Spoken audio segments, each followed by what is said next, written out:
If you thought Europe's policy on China was disunited to its maximum stretch, you might be wrong, because the two most powerful countries of the European Union are now at odds over a crucial investment agreement with China. France feels reviving the EU-China Comprehensive Agreement on investment is less urgent and just not practicable. But the German Chancellor Olaf Scholz is in favor of reactivating the agreement. The deal was stalled soon after it was announced in late 2020 after Beijing imposed sanctions on several members of the European Parliament for criticizing alleged human rights violations by Beijing. Following 7 years of tough negotiations, the CAI was rushed through by former German Chancellor Angela Merkel. Merkel sought to seal the deal with Beijing before Washington could apply pressure to block it.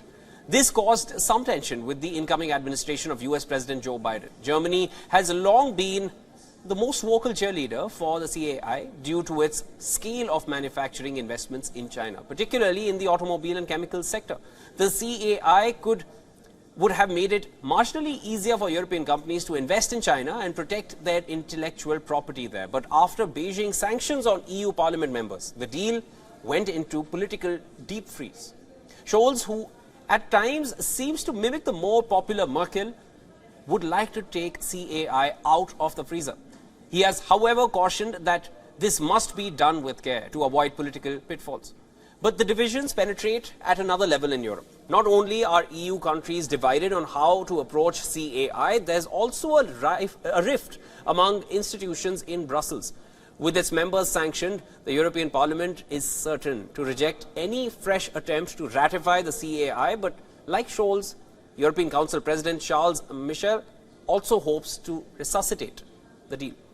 Meanwhile, Chinese officials have made overtures to Michel and other sympathetic European leaders. Beijing has suggested that China could unilaterally lift its sanctions on members of the European Parliament, but only with a guarantee that CAI would eventually be ratified.